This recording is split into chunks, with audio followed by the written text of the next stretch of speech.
오늘 요즘 참 날씨가 여러 가지로 변덕스럽죠. 10월이 됐는데 에어컨을 틀어야 돼요. 그렇죠?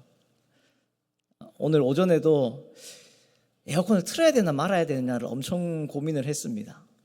이게 웃기잖아요. 10월이 됐는데 아침 저녁으로 찬바람이 부는데 낮에는 에어컨을 틀어야 된다라는 게 이게 너무 내가 전력을 낭비하나라는 그런 생각이 너무 들어가지고 틀어야 되나 말아야 되냐를 막 고민을 했는데 덥기도 더워가지고 오늘 오후도 지금 에어컨이 우리 본당에 5대 중에 4대가 돌아가고 있습니다. 찬양팀 좀 안 더우세요? 괜찮으세요? 더우시면 켜달라고 빨리 이야기하시면 됩니다. 괜찮으십니까? 정말 요즘 날씨가 이렇게 힘듭니다. 아침에는 춥고 저녁에는 춥고 낮에는 덥고 오늘 오후 예배를 이렇게 맡게 되면서 저녁 예배를 맡게 되면서 굉장히 많이 피곤하겠다라는 생각을 했어요. 피곤하시죠? 많이 졸리시고 오늘은 굳게 다짐을 하고 올라왔는데 빨리 끝내야지, 빨리 끝내드려야지. 근데 허허 웃으시는 분들은 그럴 리가 없다. 이 목사가 이때까지 빨리 끝낸다 해놓고 빨리 끝낸 적이 없더라. 다 속으시는 거죠. 근데 빨리 끝내고 싶습니다. 저도 빨리 끝낼 수 있도록 주님께서 역사해 주시면 좋겠습니다. 자, 우리가 오늘 이렇게 더움에도 10월인데도 낮에는 이렇게 더움에도 불구하고 이 자리에 모인 이유는, 졸림에도 이 자리에 모인 이유는 뭘 받고 싶어서 여러분 모이셨습니까? 은혜 받고 싶어서 모이셨죠. 은혜 받아야 되겠죠. 중고등부가 앞에 앉아 있으니까 한번 퀴즈 더 해볼까요? 지난주 분명히 공과 공부 시간에 아니면 설교 말씀 시간에 은혜의 방편, 은혜의 통로가 3가지가 있다라고 여러분이 들었을 거예요. 자, 뭐죠? 말씀 그 다음부터 통일 좀 해보겠습니다. 말씀, 그리고 기도, 그리고 성례. 오, 훌륭하면 박수 한번 해주시죠. 잘 들었다는 뜻입니다. 자, 은혜의 통로, 은혜의 방편이 무엇이 있느냐? 말씀, 기도, 성례가 있습니다.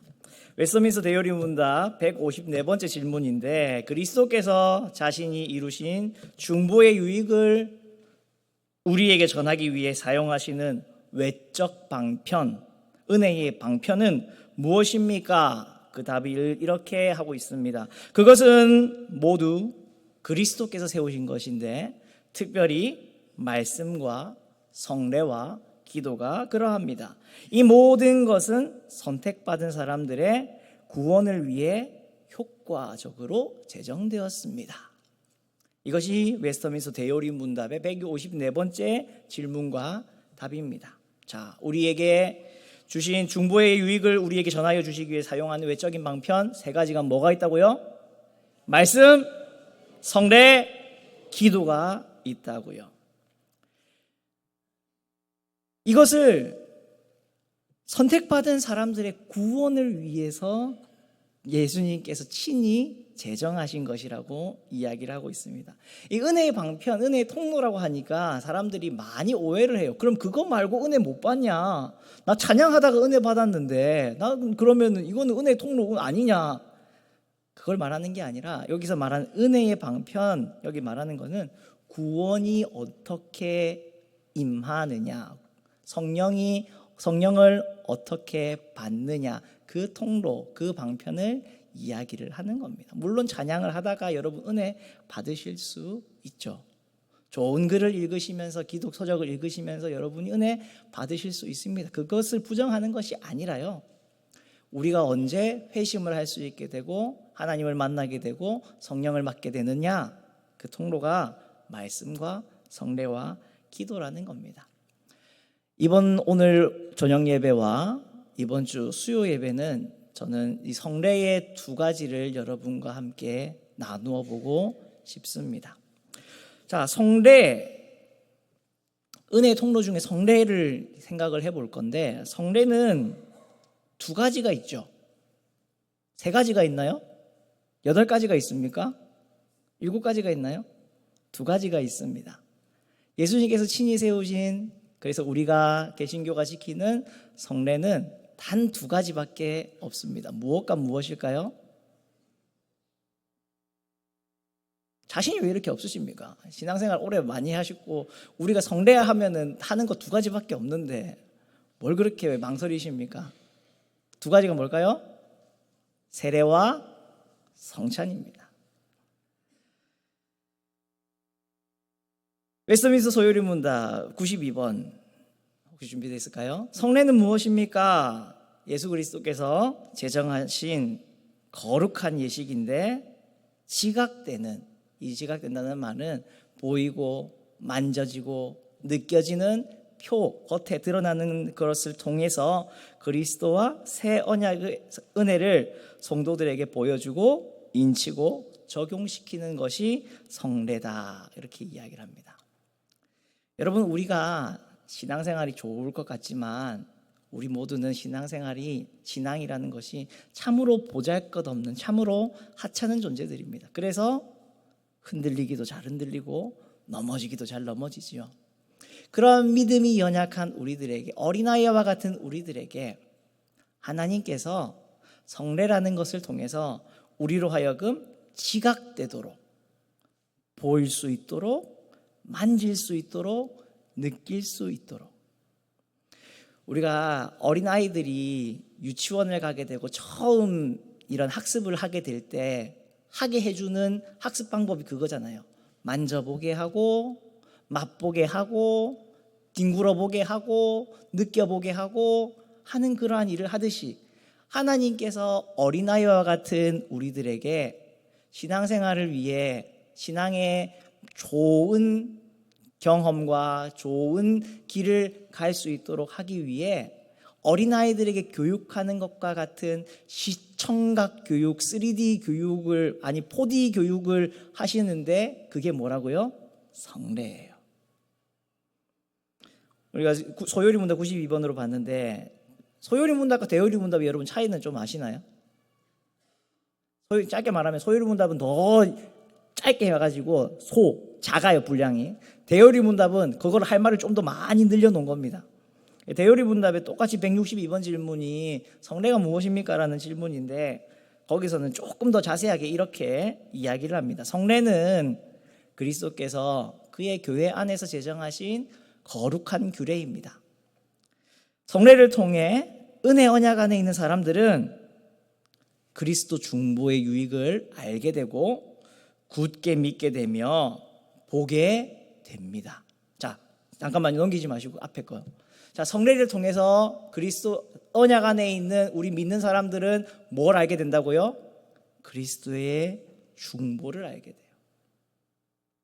그걸 우리가 눈으로 보고 맛보고 즐기게 되는 겁니다. 또 어떻게 된다고요? 굳게 믿게 돼요. 이 굳게 믿게 된다라는 표현이 인친다라는 표현으로 나오는데 도장을 팡 찍어서 확증하게 하신다라는 뜻입니다. 그리고 세 번째 그게 뭐라고요? 보게 됩니다. 이 성례라는 것은 아까 전에 말씀드렸다시피 우리 눈에 보이는 하나님께서 은혜라는 것을 우리 눈으로 직접 볼 수 있도록 만들어주신 그러한 귀한 거룩한 규례입니다. 그래서 이후에 그들의 믿음과 모든 다른 은혜는 강화되고 증진되며 또한 그들은 순종하게 되고 서로 사랑하며 교통하고 있음을 보이며 이를 소중히 여기고 자신들이 언약 밖에 있는 사람들과 구별되었음을 알게 됩니다. 자, 여기서는 이렇게 이야기합니다. 이거 성례를 통해서 어떻게 된다고요? 우리의 믿음, 우리가 받았던 은혜가 뭘 돼요? 강화되고 증진이 됩니다. 이게 필요하지 않습니까, 여러분? 우리가 살아가면서 우리가 받았던 이 은혜, 우리가 가지고 있는 이 믿음 더 굳세어지기를 원하고 더 깊어지기를 원하고 더 놀라워지기를 원하는데 뭘 통해서 한다고요? 하나님께서 성례를 통해서 그렇게 하신다고요. 그 또한 우리가 성례를 통하여서 우리는 뭘 배우게 됩니까? 순종을 배우게 돼요. 예수님께서 친히 제정하신 이것을 통해서 예수님께서 어떻게 순종하셨는가를 우리가 직접 체험하면서 우리도 순종의 자리로 나아가게 됩니다. 또한 어떻게 된다고요? 서로 사랑하고 교통하고 있음을 우리가 서로서로 느껴요. 세례를 통해서, 성만찬을 통해서 우리가 한 몸이라는 것을, 하나 되어 있다라는 것을 우리는 느낍니다. 그리고 정말 이 지체가 너무너무 소중한 지체구나라는 것을 우리는 성례를 통해서 배우게 돼요. 그리고 우리는 언약 밖에 있는 사람들과 다르다라는 것을 우리는 깨닫게 되는 겁니다. 그 중에서 오늘은 여러분과 세례를 기억하게 보게 될 겁니다. 오늘 우리가 읽었던 말씀은 예수님께서 사역을 시작하시면서 세례 요한에게 세례를 받는 장면으로 시작을 하고 있습니다. 예수님께서 하실 일이 참 많았을 텐데 3년 반이라는 제한된 시간 동안에 하셔야 할 일들이 참 많았을 텐데 그 시작을 어떻게 시작할까? 제가 설교를 늘 준비하면서 아마 담임 목사님도 그러실 거고 김동훈 목사님도 그러실 거고 저도 그렇고 어떻게 설교의 첫머리를 시작할까? 이것을 굉장히 설교의 준비에 있어서 가장 많은 관심을 쏟는 것 중에 하나가 사실 이겁니다. 중간에 돼지들은 금방금방 나올 때가 있어요. 뼈대들이 금방금방 잡힐 때가 있는데 이것을 위해서 어떻게 시작을 할까? 이게 참 쉽지가 않은 일입니다.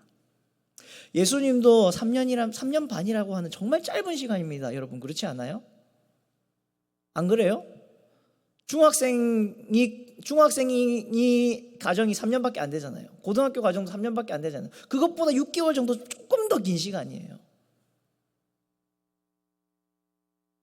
물론 예전에 군대 갔다 3년 6개월을 다녀오신 분들은 시간 길던데라고 하실지 모르겠지만 그래도 여러분 군대에서 배웠던 게 뭡니까?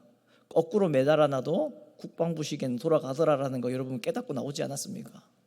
3년 반이라는 시간 정말 짧은 시간입니다.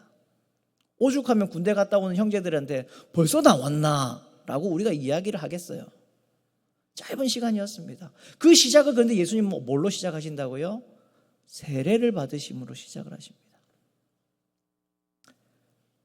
오늘 우리가 읽었던 말씀에는 자세히 나오지 않았지만 예수님께서 세례를 받으러 나오실 때 세례 요한은 당황했습니다. 왜 저한테 이러십니까? 라고 했어요. 내가 세례를 줄 게 아니라 오히려 내가 세례를 받아야 되는데 세례를 전혀 받으실 필요가 없는 예수님께서 왜 나오십니까? 라고 이야기를 했습니다. 세례가 무엇이기 때문에 그럴까요? 세례가 무엇일까요? 웨스터민스터 소요리 문답 제94번째 질문, 세례가 무엇입니까? 라는 질문입니다. 이 질문에 이렇게 답을 합니다. 물로 아버지와 아들과 성령의 이름으로 씻는 것입니다. 이는 우리가 그리스도와 연합되었다는 것과 은혜로운 언약의 은덕에 참여하게 되었다는 것, 또한 우리가 주의 사람이 되기로 약속한다는 것을 표하고 인치는 것입니다. 이렇게 정리를 하고 있습니다. 세례가 뭐라고요? 일단은 물로 씻는 거예요. 그렇잖아요. 물로 씻어낸다는 겁니다. 구약시대 때 아마도 부정하게 된 것을 처리하는 몇 가지 방법들이 있었는데 질그릇 같은 경우는 부정하게 되면은 깨트려 버렸습니다. 부숴버렸어요. 그런데 나무 그릇 같은 경우는 어떻게 했냐면은 깨끗이 물로 씻었습니다. 문둥병에 들었던 사람이 깨끗하게 되었고 낫고 난 이후에 그는 물로 씻어야만 했습니다. 장로들의 전통 속에도 외출하다 돌아왔을 때에는 물로 손과 발을 깨끗하게 씻는 것이 장로들이 세워놨던 전통이었습니다. 이것처럼 물로 씻는 것이 세례입니다.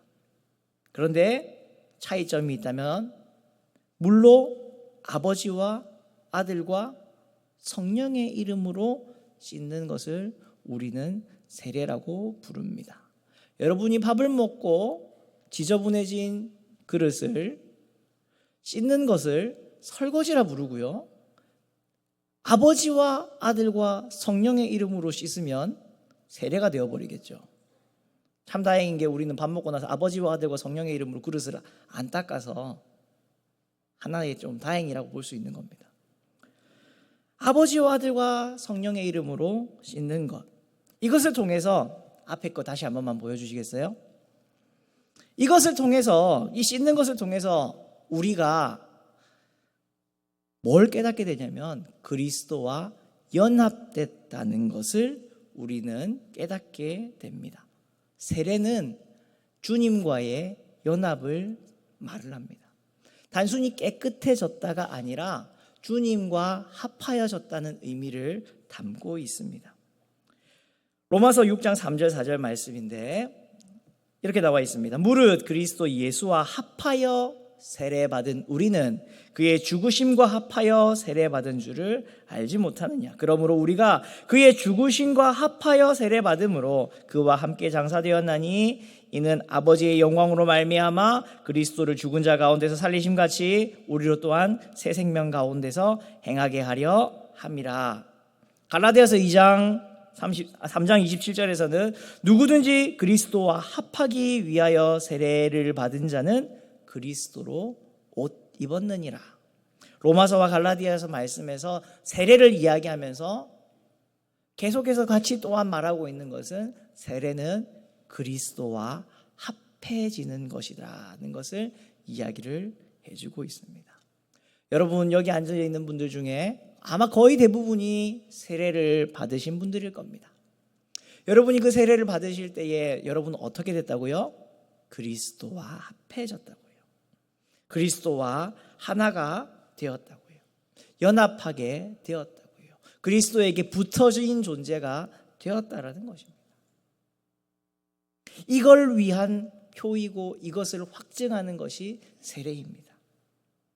또한 은혜로운 은덕에 참여하게 되는 것이라고 이야기를 하고 있습니다.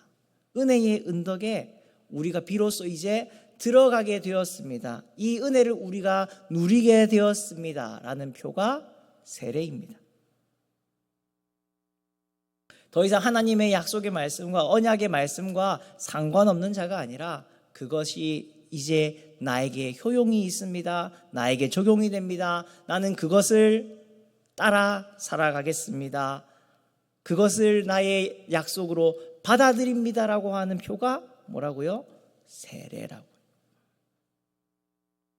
또한 마지막으로 이야기하는 바가 우리가 주의 사람이 되기로 약속하는 것이 세례입니다. 이제 나는 주님의 사람으로 살겠습니다. 이전에 더러웠던 삶이 아니라 깨끗하게 하여 주신 이제 주님을 위해서 살아가는 삶을 살겠습니다라고 고백하는 것이 세례입니다. 이것이 세례예요.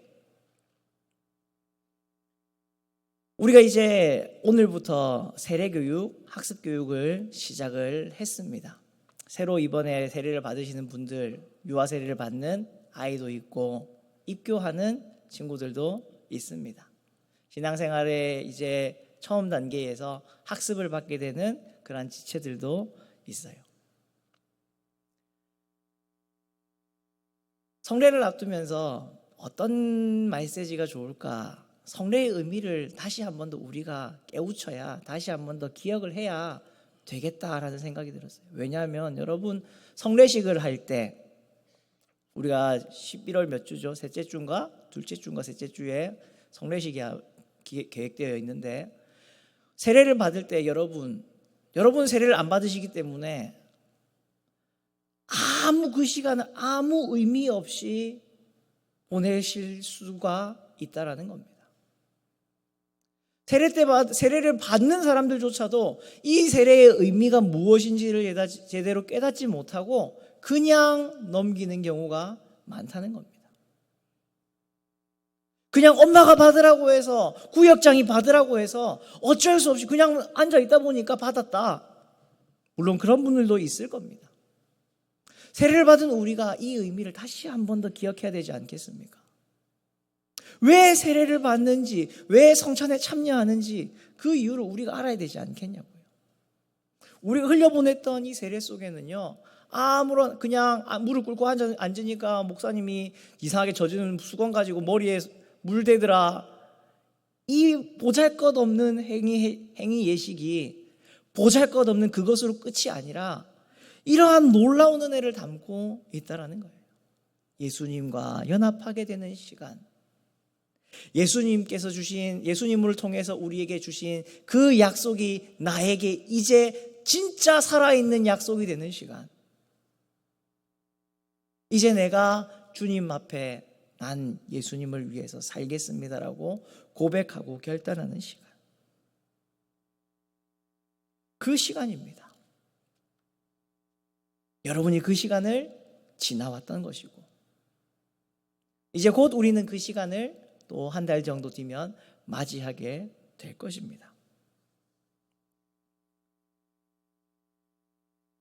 여러분, 우리는 정말 세례식을 할 때, 성찬식을 할 때 내가 참여자가 아니고 내가 그 세례에 속해 있는 사람이 아니다 보니까 늘 예식의 겉에 껍데기에 있는 무언가를 가지고 정죄하고 판단하고 비판할 때가 많습니다.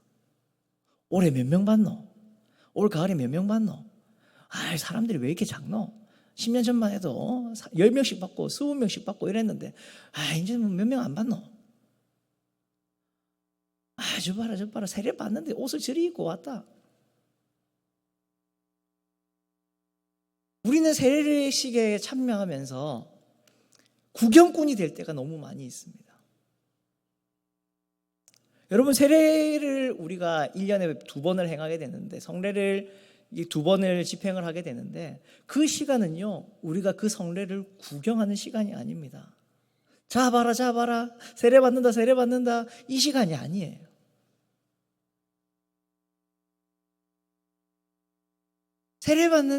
세례를 이미 받은 사람도 그 세례 속에서 다시 한 번 더 그 의미를 깨우치고 깨달아야 하는 시간입니다. 방송 시에는 죄송하지만 좀 많이 뛰어넘겠습니다. 웨스터민스터 대요리 운다 167번. 네, 감사합니다. 어떻게 하면 우리의 세례가 더 나아질 수 있습니까? 우리는 다시 세례를 받지 않지 않습니까? 또 세례를 받지 않아요. 여러분, 이제 죽을 때까지 다시 세례 안 받습니다. 받으면 여러분 이상한 거예요. 여러분 다시는 세례 안 받을 거예요. 그러면 그때까지 여러분이 주님 부르셔서 천국 가는 그날까지 수번의 세례식을 참여하게 될 텐데, 그때마다 여러분 구경꾼이 되실 겁니까? 그래서는 안 된다라는 거예요. 여러분에게는 아무 의미 없는 주일로 한 주를 그렇게 보내실 거냐고요. 그래서는 안 된다라는 겁니다. 그렇기 때문에 웨스트민스터 대요리 문답 167번 질문이 그거예요. 어떻게 하면 우리의 세례가 더 나아질 수 있을까? 5가지를 이야기를 합니다. 5가지에 앞서서 그 서론 부분이 있는데, 잠깐만요. 급하셔. 그 서론 부분에 이렇게 이야기해요. 우리가 받은 세례가 더 나은 세례가 되게 할 의무가 있습니다. 기독교인들은 우리가 받은 세례가 더 나은 세례가 되게 할 뭐가 있다고요? 의무가 있어요. 그렇지만 그것을 매우 소홀히 여깁니다. 이 의무는 우리가 평생 지켜야 하며, 특히 유혹의 때에, 또한 우리가 다른 사람이 세례를 받는 곳에 함께 있을 때 행해져야 합니다. 이렇게 이야기하며, 어떻게 하면 세례의 의미를 더 깊게 할 수 있느냐, 더 나아지게 할 수 있느냐. 첫 번째, 우리는 세례의 성격과 그리스도께서 세례를 제정하신 목적, 세례를 통해 받게 되고 인쳐지는 특권과 유익, 그리고 우리가 세례를 받을 때 드린 엄숙한 서약을 진지하고 감사한 마음으로 생각해야 합니다. 이렇게 이야기합니다. 자, 첫 번째 방법은 뭐라고요? 다시 한번 우리 같이 읽어볼까요? 시작. 세례의 성격과 그리스도께서 세례를 제정하신 목적, 세례를 통하여 받게 되고 인쳐지는 특권과 유익, 그리고 우리가 세례를 받을 때 드린 엄숙한 서약을 진지하고 감사한 마음으로 생각해야 해요. 여러분은 세례식의 구경꾼이 아닙니다. 내가 받았던 그 세례 10년이 지났고 20년이 지났고 30년이 지난 40년이 지난 50년이 지난 그런 분들도 있을 겁니다.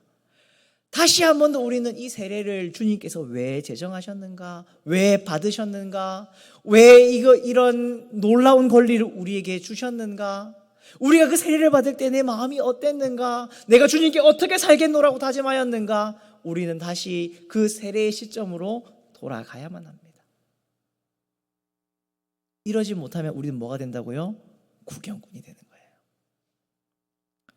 두 번째, 우리가 죄로 더러워져 있다는 것과 세례의 은혜 및 세례 때 드린 약속을 우리가 지키지 못하고 그와 반대로 행하고 있다는 사실을 생각하고 겸손한 마음을 가져야 합니다.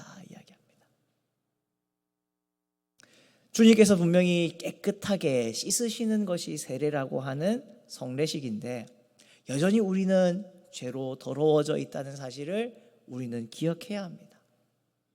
세례 때 주님 앞에 받은 그 은혜의 감격 때문에 주님 앞에 내가 이렇게 주님 앞에 살아가겠습니다라고 눈물을 흘리고 하셨던 분들, 그렇지만 지금 나의 모습은 그것과는 정반대로 주님 살아가고 있습니다. 나를 불쌍히 여겨주십시오. 그 마음으로 우리는 세례식에 같이 참여해야 합니다. 세 번째, 죄사함과 함께 그 세례에서 우리에게 인쳐진 또 다른 축복에 대한 확신을 가져야 합니다. 세례를 통하여 하나님의 백성이 되고 그 약속이 나의 것이 된 그 놀라운 축복에 대해서 우리는 흔들리지 않고 확신해야 합니다. 여러분의 믿음의 지금 모습이 어떻든지 간에, 여러분이 믿음의 어떠한 터널을 지나가고 있든지 간에 세례식에 참여하는 여러분들은 하나님께서 주신 이 놀라운 축복을 내가 받았던 존재였음을 기억하고 다시 한 번 더 내 마음을 확신시켜야 합니다. 그렇게 할 때 우리는 세례식에 참여하는 자가 되는 겁니다. 우리의 세례가 더 의미 있고 더 나아지는 것입니다. 네 번째로, 우리가 세례를 받음으로 참여하게 된 그리스도의 죽으심과 부활에서 힘을 얻어 죄를 억제하고 그 은혜를 새롭게 누릴 때에 더 나은 세례가 되는 것입니다. 그리스도의 단순히 죽으심뿐만 아니라 나를 위해서 부활하신 그것을 나의 힘을 삼고 지금 나를 억누르고 있는 이 모든 죄를 억제할 수 있음을, 누를 수 있음을, 이 죄와 피 흘리기까지 싸워서 나는 최후 승리를 거둘 수 있음을 기억하고 그 은혜를 새롭게 누릴 때에 세례를 받을 때 구경꾼이 아니라 그 세례의 깊이가, 그 세례의 놀라움이, 감격이 다시 한 번 더 우리 속에 차오르게 될 것입니다. 마지막 다섯 번째, 믿음으로 살고자 하며 세례를 받아 그리스도께 자기를 드린 사람답게 거룩하고 의로운 대화를 하고자 노력함으로써 똑같은 성령으로 세례를 받아 한 몸을 이룬 사람답게 형제들을 사랑함으로써 우리는 우리의 세례를 더 나아지게 할 수 있습니다. 나를 더 거룩하게 드리기를 결단하고 한 몸으로, 한 백성으로, 한 지체로 삼아주신 형제 자매를 더 사랑하기를 결단할 때 우리는 세례를 받는 지체를 진심으로 용납할 수 있게 되고 환영할 수 있게 됩니다. 그 속에 하나된 놀라운 은혜를 누리게 되며 우리에게 받은 세례가 더 깊어지게 되고 더 의미 있게 될 것입니다. 사랑하는 성도 여러분, 5가지가 훅훅 지나갔죠. 기억이 잘 안 나시겠죠. 다만 여러분에게 던지고 싶은 것은 이것입니다. 여러분, 세례에 있어서 나는 이미 받았어. 나도 저랬어. 이러한 방관자로 구경꾼으로 남아있지 마십시오. 우리의 형제자매가 이곳에서 세례를 받게 될 때에 여러분이 세례를 받았던 그 시점, 그 믿음으로 다시 돌아가셔서 여러분에게 주셨던 하나님의 그 놀라운 은혜를 생각하시고 여전히 우리를 포기하지 않으시며 여전히 우리를 깨끗이 씻어주시는 예수 그리스도의 대속의 은혜를 붙잡으시며 연약하고 흔들리는 믿음이 아니라 확실함으로 붙들게 되는 그러한 믿음을 가지시고 두 팔 벌려 우리의 형제자매를 사랑하고 거룩하게 해주신 그 모습에 합당한 그러한 모습을, 그러한 은혜를 여러분 사모하십시오. 그렇게 될 때 여러분 아마 올해 세례식은 지난 봄의 세례식과 작년의 세례식과 그 재작년의 세례식과는 너무나도 다른 의미로 다가오게 될 것입니다. 놀라운 것은 뭐냐면요, 이 모든 것을 다 받은 사람이 우리라는 거예요. 난 아닌데가 아니에요. 여러분은 이 놀라운 것을 읽기만 해도 너무나 놀랍고 너무나 가슴 뛰지 않습니까? 가슴 뭉클하지 않습니까? 그런데 이것을 받은 사람이 바로 나라는 겁니다. 바로 여러분이라는 겁니다. 세례를 받은 한 사람도 이 은혜, 이 놀라움에서 벗어나 있는 사람이 아무도 없다라는 겁니다. 부디 이번 세례식에서 여러분이 받으셨던 그 세례의 놀라운 의미를 다시 한 번 더 기억하며 더 깊어지게 하시는 그러한 세례식이 되셔서 주님께 받은 깊은 은혜를 가지게 되는, 그것으로 주님께 감사하게 되는 우리 모든 성도님들 될 수 있기를 주님의 이름으로 간절하게 부탁을 드립니다. 기도하도록 하겠습니다.